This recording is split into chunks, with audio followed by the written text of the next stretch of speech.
Did you see that when DB came back and played for us, that they got mad that our fan base was booing her? Can I give you this scenario?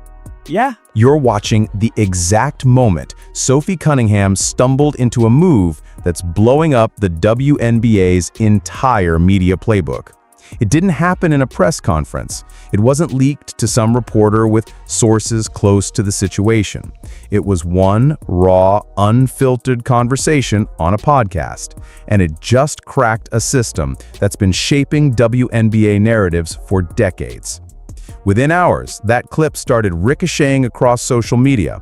Fans were dissecting it, journalists were scrambling, and the so-called gatekeepers were suddenly realizing they'd lost control. Sophie didn't just tell a story. She bypassed the whole network of traditional sports media and went straight to the people who care the most, the fans. And in doing so, she proved something the establishment never wanted anyone to see. Players don't need permission to control their own narratives. For decades, the WNBA's media ecosystem worked like an old-world monarchy, and the players weren't wearing the crown. A handful of outlets decided which stories were told, when they were told, and how they were framed. ESPN, The Athletic, and a rotating cast of insiders acted as the official narrators of the league. And if you wanted your side of the story out there, you went through them. It wasn't just about publicity. Those journalists controlled the rhythm of the conversation. A locker room rumor might take weeks to surface, if it ever did, because it had to be run through layers of sourcing, editing, and corporate approval. And by the time fans heard it, the edges were sanded down, the language softened, and the emotional punch was gone. This system thrived on access scarcity. The idea was simple. Players needed the media's platform, and the media had the keys to the audience. In return, players were expected to play nice, give safe, diplomatic answers, protect certain names, and never, ever break the unspoken rule of airing internal league business in public. For years, that arrangement went unchallenged. Even the biggest stars rarely bypassed the machine. The gatekeepers kept the flow of information tight, presenting themselves as the essential middleman between athletes and fans. Then, Sophie blew right past them. One podcast episode, dropped without warning, bypassed every traditional channel. No beat reporter got the tip, no PR department crafted the statement. And that's why it hit so hard. Fans didn't get a filtered headline. They got the story straight from someone who was in the room when it happened. It wasn't polished. It wasn't media-friendly. It was real. And in that moment, the old system's greatest illusion that players couldn't reach millions without the media completely shattered. The setting couldn't have been more ordinary. Sophie Cunningham sitting down with her co-host on Show Me Something, talking basketball. No breaking news banner, no exclusive interview hype, just a conversation until she dropped the kind of detail that would have been headline gold for any sports journalist. They were talking about DeWanna Bonner's surprise move to Indiana. On paper, it was just another roster shift. But Sophie pulled back the curtain and told the side no one outside the locker room had heard. Bonner wasn't happy in Indiana. There was no real explanation for the exit, and here's the nuclear part. She didn't even text her teammates goodbye. That wasn't speculation. That wasn't a source familiar with the matter. That was first-hand, player-to-audience truth. And Sophie delivered it without a pause, without corporate phrasing, and without asking anyone for permission. Traditional media would have taken that moment and buried it in qualifiers. According to multiple sources, there may have been tension. Sophie just said it. Raw, clear, unfiltered. And that's why it exploded. Fans instantly understood the weight of what she'd revealed. This wasn't a gossip item. It was a glimpse into the unspoken rules of team culture, the kind of moment that usually gets kept behind closed doors. And in breaking that silence, Sophie showed exactly why athletes telling their own stories hit harder than any packaged sports feature ever could. It was the spark. But what happened next turned it into a firestorm. The first sign that Sophie's words had detonated beyond the podcast world came in the numbers. and they weren't small. Sophie Cunningham isn't just a role player with a modest fan base. She's sitting on an empire. Over 1.6 million TikTok followers and 1.1 million on Instagram. That's more influence than most WNBA-focused journalists and even some national sports commentators combined. For context, many of the league's most recognizable media personalities are lucky to crack 100,000 followers on a single platform. Sophie's reach dwarfs that. And more importantly, it's direct. No editors, no headline writers, no algorithms filtered through corporate media priorities. Just her and her audience, one swipe away. And she didn't build this following by playing it safe. While other players curated squeaky clean, PR-friendly public images, Sophie leaned into being competitive, unfiltered, and real. Her posts aren't just highlight reels. They're behind-the-scenes moments, candid thoughts, and unapologetic opinions. Take her defense of Caitlin Clark as an example. When critics tried to downplay Clark's impact on the league, Sophie didn't draft a carefully measured statement. She looked straight into the mic and called those doubters dumb as twice. No hedging, no agree to disagree, just pure conviction. The kind of emotional punch that resonates instantly with fans. That clip didn't just rack up views. It solidified Sophie's role as someone willing to say what a huge segment of the audience is already thinking, but rarely hears from an active player. And in today's attention economy, that authenticity is currency.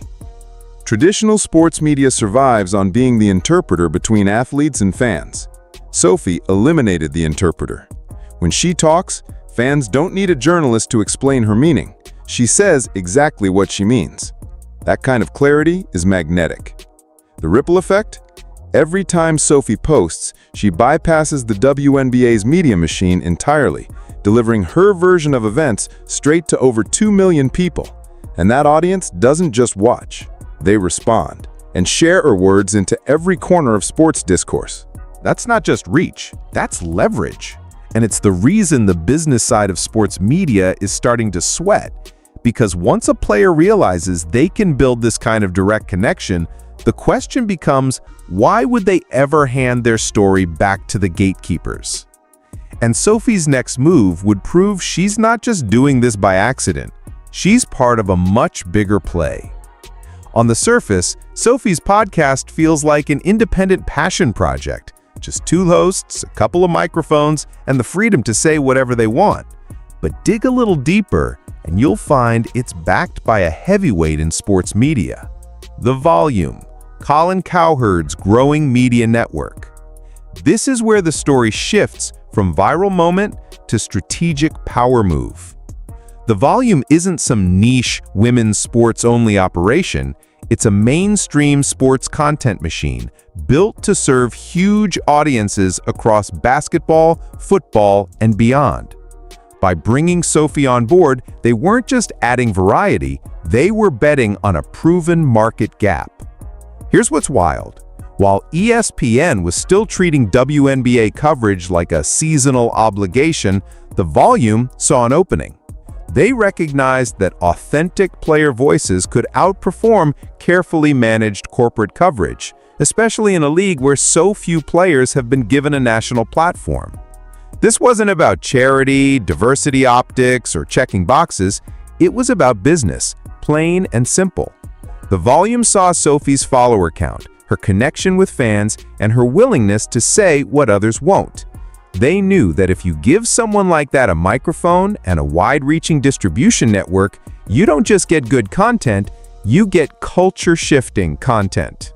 It's the first major crossover of its kind for the WNBA. An active player plugged directly into a mainstream sports media engine, bypassing the usual earn-your-place grind through traditional journalist interviews.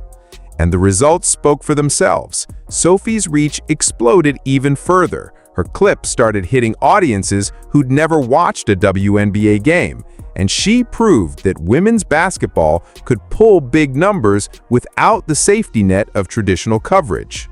For the Volume, Sophie is proof of concept. For the traditional WNBA media establishment, She's a nightmare scenario.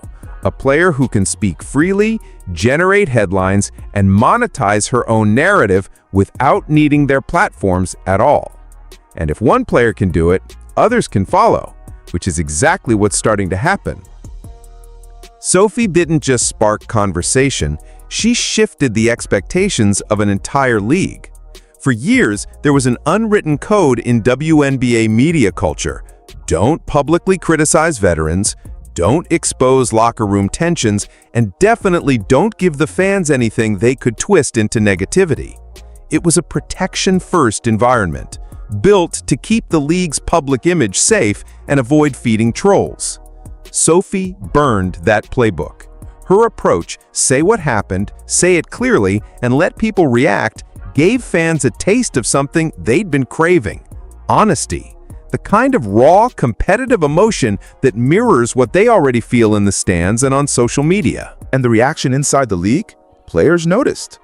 They saw Sophie's engagement numbers spike every time she dropped a clip that was unfiltered and unapologetic. They saw her build loyalty by speaking directly to fans instead of going through journalists. And they started asking themselves a dangerous question: why am I still filtering my words through someone else's platform? That's how cultural shifts happen. It starts with one person proving the rules aren't laws. Then others follow. Already, multiple players have begun testing the waters, posting more personal takes, showing more behind-the-scenes moments, and loosening the corporate tone in interviews. Some are quietly reaching out to podcast networks. Others are exploring ways to monetize their social presence without team or league involvement. And the most important part? Fans are rewarding this behavior. When players give straight answers instead of safe ones, engagement spikes. When they share candid reactions instead of PR-approved statements, the content spreads faster and further. That flips the incentive structure entirely. For decades, traditional media held the leverage because they controlled access to the audience. Now, the players who go direct to fans are gaining the power, and the ones who cling to the old play-it-safe approach are fading into the background. And as more players start walking through the door Sophie kicked open, the old guard isn't just losing influence, they're starting to panic. Behind the scenes, the reaction from traditional sports media hasn't been casual curiosity, it's been full-blown damage control.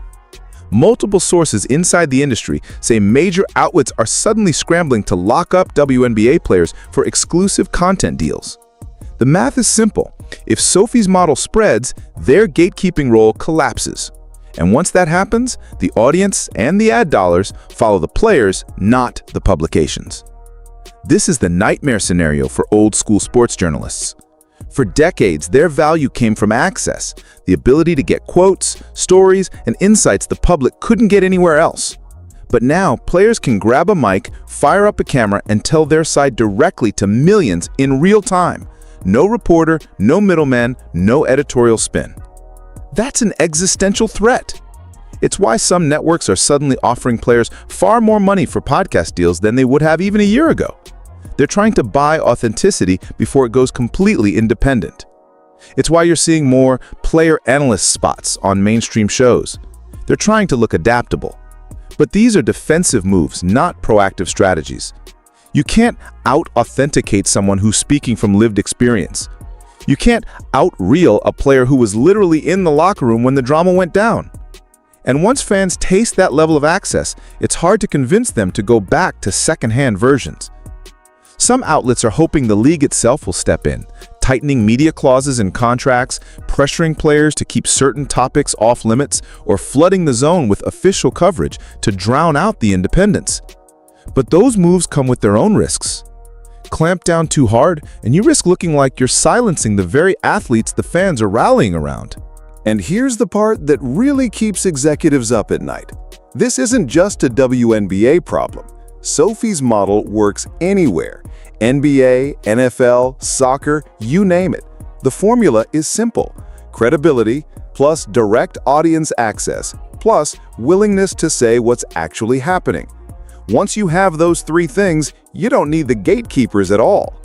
which means the clock is ticking for traditional media to figure out how to stay relevant in a world where their most valuable sources can turn into their biggest competitors overnight. What Sophie Cunningham just proved isn't a fluke, it's a blueprint. And the most disruptive part? You don't need to be a superstar to make it work. For years, media leverage in pro sports was tied almost entirely to performance. If you weren't a league MVP or an all-star, your voice didn't get the same reach. Traditional outlets picked their favorites, and everyone else got the scraps. Sophie blew that hierarchy to pieces.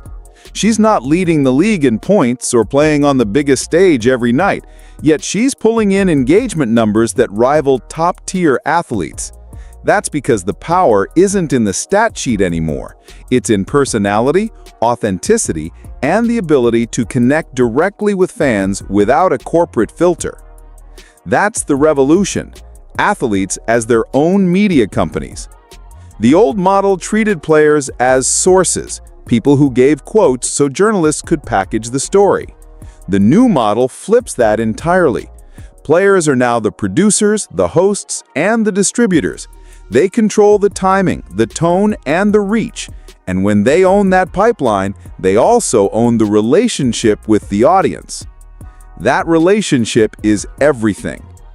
When a fan feels like they're hearing from you, not through a team's PR department, not through a network's carefully worded piece, that connection becomes loyalty.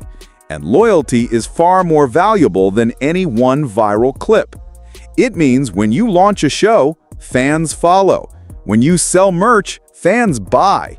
When you speak on an issue, fans listen. Other WNBA players are already connecting the dots.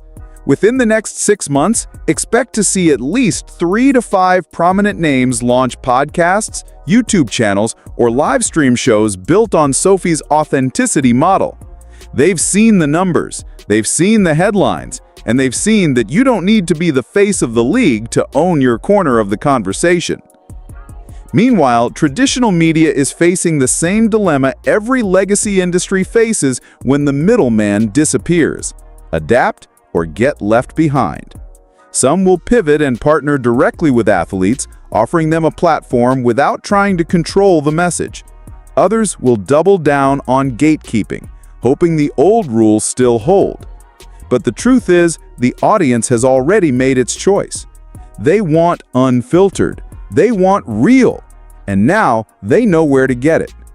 6 months ago, the WNBA's media system was running on the same script it had used for decades.